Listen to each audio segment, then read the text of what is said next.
Imagine un monde sans banque, sans frontières et sans horaires, c'est ce que la crypto promet. Salut à tous. Voilà, donc aujourd'hui, nouvelle vidéo YouTube. Bon les gars, ça crache pas mal sur les marchés. Depuis la dernière vidéo, on avait vu donc le gros crash, donc flash crash qui avait eu lieu donc le vendredi dernier, par rapport à Trump qui avait donc augmenté les tarifs douaniers de 100% envers la Chine, donc x2 sur les prix d'importation. Actuellement, c'est en train de rechuter. Voilà, donc on a un Bitcoin qui reconnaît une correction actuellement. Ce qu'il faut savoir, c'est que là, on est en train de ravaler la baisse qu'on avait fait au flash crash de vendredi dernier. On est totalement en train de la ravaler. C'est-à-dire que on est venu, donc comme on avait vu dans la vidéo précédente, faire un flash crash et rebondir. Sauf que là, actuellement, on se dirige vraiment jusqu'à la fin du flash, même voire peut-être probablement en dessous. On va regarder les supports qui sont intéressants dans cette vidéo. Est-ce qu'on peut rebondir et jusqu'où on peut aller sur le Bitcoin. Voilà, donc là déjà vous le voyez directement sur votre écran. J'ai volontairement dézoomé la chart. J'ai volontairement dézoomé cette chart parce que je vois. Alors, je suis vraiment actif sur Twitter. Il faudrait que je le mette, tiens, mon compte Twitter dans la description. C'est important de dézoomer. Alors beaucoup, je pense, regardent très court terme et lancent des bear market. Alors j'entends beaucoup parler de bear market sur Twitter. J'entends dire qu'il y aura pas d'alt season, que finalement on n'a pas eu le bull run comme on l'avait eu en 2017 et en 2021. Certes, c'est un bull run qui est beaucoup plus compliqué que les bull runs précédents. De part qu'il y a plus de crypto-monnaies qui ont été, c'est vraiment beaucoup plus de crypto-monnaies qui ont été créées. Voilà, il y a beaucoup plus de crypto, plus de développement en fait sur les crypto-monnaies. Et donc ça nous laisse dire que, étant donné qu'il y a plus d'offres sur le marché, maintenant, il faut savoir où est-ce que la liquidité se dirige. Je parlais de narrative dans les vidéos précédentes. En fait, il y a clairement des... Alors, s'il y aurait un potentiel d'alt season, il y a clairement des narratifs qui vont se démarquer plus que d'autres. Ok, donc c'est pour ça que je reviens là-dessus. Maintenant, voilà, j'ai fait exprès, comme je disais, de dézoomer la chart du Bitcoin en monthly. Une bougie est égale à un mois. Ok, pour ceux qui savent pas. Maintenant, voilà, je l'ai dit en début de vidéo, on est en train de ravaler la baisse. Ce qu'on peut voir, j'entends dire qu'il y a beaucoup de gens qui parlent de bear market, comme je le disais aussi. Regardez, dézoomez la chart et juste regardez. Les gars, est-ce que vous voyez, genre, un retournement de tendance en dessous des 82 000? Non. 82 000, oui, ça paraît énorme. Je pense que si on retourne au niveau des 80-90 000, on sait qu'on pourra parler, oui, là on pourra dire, ok, il y aura probablement pas d'alt season, ok, voilà, il y aura peut-être pas d'alt season, et finalement on va se rediriger peut-être vers un bear market, ou peut-être qu'il y aura plus, alors la cyclicité sera cassée. Je lance toutes les hypothèses en fait directement en vidéo, et après vous distinguez celle qui vous paraît la plus probable. Ok, donc soit l'option numéro 1, c'est quoi? C'est que là on rebondit en fait, juste on fait une correction sur quelques mois, enfin sur un mois en tout cas, un gros mois. On parlait de Uptober, mais finalement c'est Downtober. On corrige sur un gros mois et après on repart en boule. Ok, ça c'est l'option numéro 1 et avec une alt season aussi qui sera retranscrite sur les marchés. Option numéro 2, on corrige jusqu'aux 80 000 comme ma souris est ping sur l'écran. Et là, on a soit un rebond parce que on ferait pas finalement, vous voyez, genre par exemple, on vient, hop, là ici on a bien corrigé, on regrimpe donc à la hausse au niveau, on avait fait un pic, souvenez-vous, en ATH à 125 000 $. Et là, on pourrait éventuellement corriger, chercher notamment une fair value gap monthly comme on voit sur mon graphique pour repartir à la hausse. Et là, concrètement, les gars, ça nous ferait venir descendre au niveau des 96 000 $. C'est pas dégueulasse en soi si on fait ça. Si on dézoome, la charte elle est pas dégueulasse. On a bien fait un haut qui est plus haut, pardon, j'allais dire plus bas, mais plus haut que le précédent, et ainsi de suite. Vous voyez la théorie de dos. Voilà, on fait toujours des bas de plus en plus haut et des hauts de plus en plus haut, ok. Donc la pattern est bullish, ok. Elle est haussière. Et donc là, il y aurait pas de, il y aurait pas de parole de bear market. Juste simplement, oui, on arrive en Q4, donc ça doit être bull. Ah mais les gars, si on fait pas de correction et qu'on pète comme ça, comme des fous, la chart elle est pas saine, on parle quand même du Bitcoin, ok, qui a un énorme market cap. On peut pas juste péter comme ça parce qu'on est en Q4. Vous voyez ce que je veux dire? Et c'est là où en fait, il y a beaucoup d'hypothèses et de débats qui sont lancés sur Twitter sans réellement dézoomer la chart.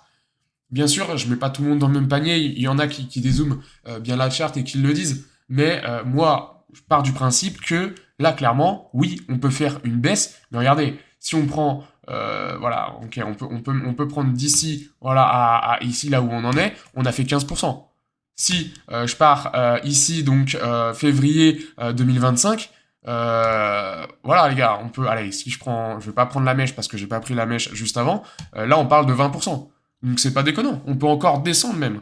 Vous voyez, c'est là où je veux vraiment venir au fait que on peut corriger, ok. Oui, on est au Q4, c'est dommage parce qu'on s'attend à ce que ça soit un bull, mais vous savez, le marché aime bien aller à contresens de ce que les gens pensent. Voilà. C'est vraiment la parenthèse que je voulais dire en intro, qui était super important pour moi. Je vais commencer maintenant à y aller en time frame un peu plus en semaine. Donc une bougie est égale une semaine. Oui, je vous l'accorde, depuis deux semaines, le Bitcoin chute. Le Bitcoin chute depuis 2 semaines. Maintenant, on va essayer de check en daily où est-ce qu'on peut bottom. Bon, il y en a qui disent que on aurait pu faire bottom, effectivement, moi j'étais d'accord, j'étais sur cet avis-là, qu'on ferait bottom sur le support weekly. Donc support weekly, je répète les gars, c'est le support en jaune que vous voyez ici. Ok, donc sur les 110 000, voilà, 110 000, 109 000. On pouvait faire bottom ici et rebondir comme on l'a fait les fois précédentes. Ok, tac, faut vraiment que j'apprenne à parler et en montrant sur le schéma avec vous. Ça, c'est quelque chose qu'il faut que je m'habitue. Ok, donc là, après, où est-ce qu'on peut bottom? C'est ça la question en ce moment qu'on se pose. Vous voyez, là, on a donc une ancienne résistance en juin, donc avant l'été, qu'on a travaillé. Vous voyez qu'on venait peut-être, enfin, c'est même pas peut-être qu'on venait à contre cette résistance, support, résistance, support, et avant de le breakout. Ok? Là, on pourrait venir éventuellement retester, donc c'est ce qu'on est en train de faire, cette résistance, et de pouvoir, pourquoi pas, bottom là-dessus. Donc, c'est-à-dire que on corrige le cas depuis 2 semaines, tac, vous le voyez, là je vais y venir après avec mon dessin, on fait bottom, pourquoi pas sur la résistance ici, avant de repartir. Ok, et là après, au niveau des 116 000, vous voyez, ça fait un W et on breakout enfin, je veux dire, on fait pullback donc sur l'ancienne résistance pour repartir à la hausse et refaire un ATH. Ok? C'est quelque chose qui est envisageable, pardon. Et si je prends la baisse, donc, tac, tac, ici, à allez, support résistance, on serait sur une correction de moins 17% environ. Donc, moins 15, moins 20%, on est dans les cordeaux de ce qu'on a vu précédemment. Que je parlais en intro, tac, tac, tac, si je reprends avec vous, hop, ici, vous voyez, on est sur le moins 15, moins 20% de ce qu'on a fait ici, ok? J'avais pris ici à, tac, ici. Ok, donc on est dans les clous, hein, finalement. On peut se permettre une correction de telle ampleur. Le seul point, en fait, qui nous fait dire bear market sur Twitter, c'est en fait que Q4 est normalement une période haussière, et là, on se retrouve à être baissier au mois d'octobre. Ah, mais si plus vite on descend, les gars, plus vite on va choper ce foutu bottom, plus vite on pourra remonter et avoir un bull novembre-décembre. C'est ça aussi qu'il faut voir. Maintenant, on va faire un tour sur Ethereum. Ok, Ethereum, qu'est-ce qu'on peut voir? Bon, bah vous le savez, c'est corrélé au BTC, donc on chute. On chute également depuis 2 semaines. Ethereum, lui, a bien corrigé. Ok, il a bien corrigé parce qu'on est déjà venu en fait sur la résistance qu'on a ici. Et on est en train de faire en fait alors ici on pensait avoir bottom. Moi, le premier, je pensais qu'on avait en fait bottom sur l'ancienne résistance et qu'on allait faire de même sur BTC. Ok, on est venu repartir à la hausse, on a touché la résistance, on s'est fait rejeter. C'est un fait. Là, on vient retest en fait cette ancienne résistance sur les 3700. Est-ce qu'on va la tenir? C'est une grosse question. C'est une grosse question et bah, je n'aurai pas la réponse. Clairement, je n'aurai pas la réponse. Et si ici il y a un monde qu'on se fait rejeter plus bas que les 3700, on irait effectivement chercher les 3500. Ok? Donc voilà pour BTC et Ethereum. Je pense que j'ai été assez rapide, assez clair dans mes paroles, comme quoi, bon bah voilà, faut wait et voir où est-ce qu'on peut bottom pour redevenir bullish, pardon, pour redevenir bullish. Et à l'inverse, si le BTC donc chute en dessous des points clés qu'on a pu voir, là, ok, on pourrait parler peut-être de bear market, en tout cas se questionner là-dessus, et donc avoir un effet bearish. Pour le Solana, qu'est-ce qu'on peut constater en weekly? On va se mettre indirectement. Bon, moi le Solana, je trouve que, comme je l'avais dit dans la dernière vidéo, il est tenace. Il tient bien comparé à Bitcoin et Ethereum, dans le sens où moi j'aurais cru que, vu que, vous savez, il y a Bitcoin qui est numéro 1, il y a Ethereum qui est numéro 2, et numéro 3 c'est le Solana. Et le Solana, pour moi, vu qu'il est genre, il y a vraiment Bitcoin, Ethereum et Solana qui est là, mais j'aurais laissé à dire que Solana aurait pu corriger genre bien plus que ce qu'il a fait. Ok? Là, actuellement, on est à 27%. Enfin, ouais. Allez, on est environ à 26%. Moi, ça me laisserait le doute qu'on aurait pu descendre vraiment sur les 131 $ et revenir chercher support avant de repartir. Par exemple, voilà. Ici, si on fait bottom ici, on repart à la hausse. Et là, ok, on fait donc des bas de plus en plus haut et on retourne la tendance. À l'inverse, donc, si, comme j'imagine, de revenir sur les 160 $ comme je le disais, ou plus bas, si le Bitcoin chute encore sur les 131 $, je veux pas juste un V-bottom. Je veux un vrai retournement de tendance et, comme je le disais, faire des bas de plus en plus haut. C'est vraiment ça que je veux, une charte saine pour qu'on puisse repartir en tendance haussière en étant sûr. Pas que ça soit très volatile et qu'on fasse juste, on fait un bottom, on remonte à la hausse, sauf que derrière, en fait, bah c'est pas sain, il n'y a pas un réel retournement de tendance, du coup on rechute. Non, ça c'est pas très bon, et j'aime pas trop ces styles de retournement de tendance. Du moins ces V-bottom. Voilà, si en altcoin on passe un petit peu, on a le CTA encore, que je parle dans cette vidéo. Alors oui, ça fait 2-3 vidéos que j'en parle, et j'aime beaucoup en parler. Je vais la surveiller de très près, cette crypto. Car vous le savez, c'est un investissement que j'ai pris cet été, que j'ai investi, il me semble, sur le CTA, précisément, c'était en juillet. J'avais mis donc ce trait bleu, en fait, pour me repérer. Et voilà, comme je le répète dans les vidéos, vous le savez, on a une bonne structure, en fait, de marché où, bah, finalement, on essaie de former un W lentement. Ok, on va pas crier W parce qu'on a la moitié du W qui est fait, voire un petit peu plus. Ok, vous le voyez comme moi. Je vais même prendre ça, c'est peut-être plus parlant. Tac, tac. Et après, jusqu'où on peut aller? Est-ce qu'on descendra encore un peu plus bas, comme on le fait avec le Bitcoin et le Solana? Donc, j'imagine sur les 0,025 $, pour après envisager une alt-season et partir à la hausse. Ok, donc, et si on pète évidemment les 0,60 $ sur le CTA, clairement on va pouvoir viser des points de Fibonacci, voire même un ATH sur le cross de HS. Ok, ça serait vraiment bull là-dessus. Et comme je le répète aussi dans la vidéo, on a un canal baissier, ce qui est plutôt une pattern bullish, ok, comme vous pouvez voir. Je ne sais pas si vous le voyez d'ailleurs. J'ai mis un tableau ici avec toutes les patterns en fait, bah, pour ceux qui connaissent ces displays, genre sur plusieurs patterns en fait sur le tableau. Et quand on a un canal baissier ici et qu'on le break à la hausse, bien finalement ça nous emmène vraiment tous au moon, comme on l'a vu notamment sur le Bitcoin. Je rappelle vite fait, on a un canal baissier ici, tac, quand le breakout, on part à la hausse. On a un canal baissier ici, quand le breakout, on part à la hausse. Voilà. Donc, ok, je me répète pour ceux qui n'ont pas vu la dernière vidéo, ou les dernières vidéos au moins, ça vous montre ce que j'imagine en fait sur le CTA. Pour ceux qui ont déjà vu la vidéo, je suis désolé, ça vous fait un rappel au moins. Et voilà. Le hyper liquide, bon bah voilà, il crache depuis l'arrivée d'Aster. Après l'arrivée d'Aster et aussi le Bitcoin qui crache, on va pas se mentir. Voilà, donc voilà pourquoi ça crache aussi, vous le savez, Aster, hein, pour ceux qui l'ont vu. C'est un concurrent d'Hyper Liquid. On peut faire un tour sur le AVAX qui a retrouvé une fair value gap daily, ok. Est-ce qu'elle va être respectée? On va voir. Ok, si on passe en dessous des 18 $, oui, elle sera pas respectée. Maintenant, le but sur AVAX notamment, c'est de faire un rebond en fait sur la fair value gap daily et de repartir à la hausse. Ce serait bullish parce qu'on ferait un beau W, on viendrait bottom sur la fair value gap daily et repartir à la hausse. Donc faire un beau W, un retournement de tendance et breakout en fait ce support résistance. Donc voilà pour ça, je pense que j'ai fait un tour sur un petit peu les crypto-monnaies à regarder. Je voulais parler de liquidation maintenant. Alors je vais me déplacer, je vais me mettre par là. Tac, je vais me mettre ici, voilà. Bon, vous le savez, vendredi dernier, on a fait un flash crash. Donc j'aime bien dézoomer. Vous voyez là, je suis en 2 semaines. Ok, donc il y a 2 semaines sur la chart.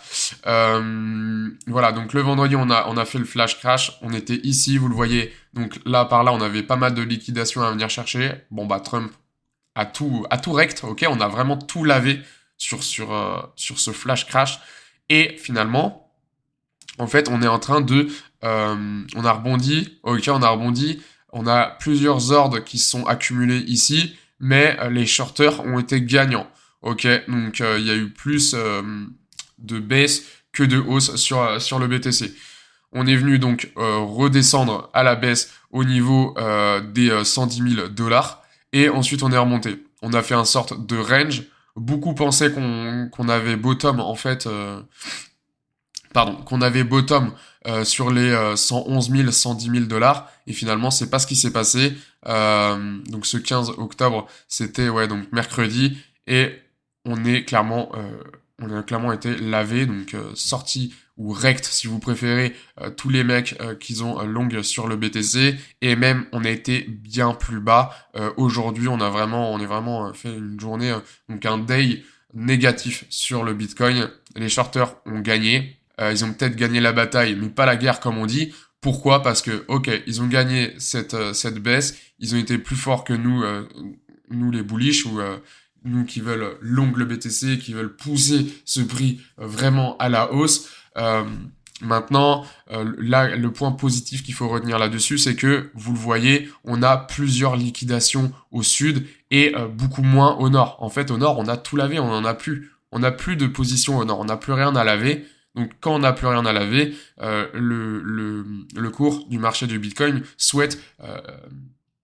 comment dirais-je, sortir les gens qui sont en position. Ok, il veut vraiment sortir le plus de monde. Comme on a pu le voir ici, il nous a clairement tous sortis en longue. Moi, j'y étais pas perso, mais il a sorti le plus de longue possible. Maintenant, le but du jeu, c'est de faire un short squeeze. Ok, short squeeze, pardon, c'est quand on vient stop loss tous ceux qui sont donc en short sur le Bitcoin. Vous voyez, il y a plein d'ordres qui sont accumulés au fur et à mesure sur le BTC. Là, vous voyez, même ici, aux 126 000 dollars, on a quand même 200 millions, donc c'est énorme, 200 millions allez SL. Je fais un tour vite fait sur l'indicateur, on l'a vu dans les vidéos précédentes, on était à 45 avant-hier, ou début de semaine. On coulisse encore la jauge vers la gauche, donc en Bitcoin Season. Voilà, vous le savez, l'Altcoin Season laisse penser à être retardé. Il y en a qui parlent de H1. Donc H1 c'est quoi? C'est début d'année. Donc il y en a qui disent que l'alt season finalement elle est décalée à début d'année. J'ai entendu ça et je l'ai pas entendu qu'une seule fois sur Twitter, encore une fois, je parle de Twitter. Donc possiblement que c'est une question qui peut être posée où Trump nous a fait complètement descendre les marchés. Maintenant il a peut-être décalé encore le cycle à le début d'année prochaine. Voilà. Aujourd'hui on n'a rien eu. Et hier, on a eu le taux de chômage. Ok, le taux de chômage, il prévoyait, donc forecast, il prévoyait 4,3%. Et actuel, donc finalement, on a eu 4,5%. On a eu plus de chômeurs que ce qu'on imaginait, donc ce qu'on prévoyait plutôt. C'est bon signe pour les marchés des cryptos. Je rappelle, il faut qu'il y ait plus de chômage pour que l'inflation baisse et que les actifs à risque montent. Ok, que le dollar finalement baisse et que les marchés des cryptos à risque, donc les risk-on, grimpent. Un tour sur les small caps vite fait, on a Habitat, donc vous le voyez, on a fait support. Alors, on a un beau support ici sur Habitat, il est généralement maintenu. Maintenant, j'espère qu'il va être maintenu à nouveau, ok, comme on a pu le voir ici et précédemment. Petite piqûre de rappel, je vous l'avais montré sur CTA. Juste avant, quand on a un canal baissier comme ça, rappelez-vous, on breakout à la hausse. Vous voyez? On revoit en fait cette pattern, comme je vous l'ai expliqué sur le CTA, et comme on a pu le voir aussi sur Bitcoin. Donc c'est pour ça que, une fois de plus, CTA, c'est une petite parenthèse que je fais vite fait, c'est pour ça que CTA, quand vraiment on va breakout en fait ce canal baissier, eh ben vous le savez, sur Bitcoin on l'a fait, et même sur les meme coins, donc Habitat en l'occurrence, on le fait. C'est vraiment une pattern qui est généralement très bullish. Voilà. Donc je suis vraiment courageux et ambitieux sur le projet CTA pour la fin d'année, voire début d'année prochaine. Voilà, c'était la petite parenthèse. Je reviens au même coin, donc j'espère vraiment faire bottom comme vous voyez sur les 7 millions de dollars. 7 millions de market cap, pardon, 7 millions de market cap. Voilà, je vais m'arrêter ici, j'espère que ça vous a plu. Laissez un petit pouce bleu si c'est le cas en tout cas. Et n'hésitez pas à vous abonner, parce que je vois qu'il y en a qui commencent à regarder un petit peu les vidéos, ça fait plaisir, je monte un petit peu en vue. Je vais faire l'outro, les gars, sur du monthly. Comme ça, comme à l'intro, pour vous rappeler que les gars, on est sur une courbe haussière, ok? C'est positif, faut garder espoir. Moi, je garde espoir en tout cas de mon côté. Ok, je vais faire l'outro là-dessus. Comme je disais, j'espère que ça vous a plu et que je vois qu'il y a plus de vues durant mes vidéos précédentes, donc ça fait plaisir. Ça m'encourage, moi en tout cas, pour les vidéos. Donc n'hésitez pas aussi à dialoguer dans l'espace commentaire, à dire ce qui vous plaît pas, quels points je pourrais améliorer. Il y a toujours des points à retravailler. N'hésitez pas à me les dire en commentaire, ok? Si je dois aller plus vite dans les sujets, peut-être pas m'attarder sur des points que je parle un petit peu beaucoup. C'est vrai que quand je commence à parler de quelque chose, des fois je visualise en détail. J'aime bien donc trancher tout le sujet et vraiment y aller étape par étape. Mais des fois ça peut paraître peut-être un peu long pour certains. Et j'ai envie d'avancer là-dessus pour que vous ayez des vidéos vraiment quali et qu'on avance et qu'on progresse tous ensemble. En parlant de progression, je mets mon lien de mon groupe Telegram en description. Pour ceux qui savent pas, j'ai un groupe Telegram en fait donc qui est public, qui est totalement gratuit, et c'est un groupe on est peu dessus. Et le but d'être peu en fait dans le groupe, c'est de permettre de s'entraider en fait tous ensemble. Quand il y a quelqu'un, j'ai mis le chat ouvert, donc si tu as une question à poser, tu poses la question et en fait on y répond direct. Et vraiment tu peux poser n'importe quelle question. Si tu débutes par exemple en crypto, eh ben moi j'y répondrai et j'essaierai de t'aider vraiment pour que tu comprennes des points. Ok, moi en ce moment j'entends parler de mes collègues ou autres du Bitcoin. Je vois que ça commence à venir dans les paroles humaines. Bitcoin, paiement Bitcoin, putain les cryptos, nanana. Et en fait, je vois aujourd'hui, on m'a parlé plusieurs fois de crypto-monnaie. Et c'est là où je me rends compte, ah ok, ça y est, on commence à venir. On commence à y venir, il y a un espoir, il y en a qui en parlent. Ça veut dire que y a la season qui peut potentiellement arriver. Les médias en ont sûrement parlé, je sais pas, je regarde pas tous les médias, mais ils en ont probablement parlé, ça a fait parler du coup aux personnes, et du coup probablement il pourrait avoir plus d'investisseurs qui dit plus de market cap sur les marchés, et donc bull market. Ok, c'est là où je veux en venir. Voilà, donc je m'arrête ici, j'espère que ça vous a plu, et cette fois-ci je m'arrête vraiment ici. Voilà, donc n'hésitez pas à mettre un petit pouce bleu, à vous abonner si ça vous a plu. Allez, ciao!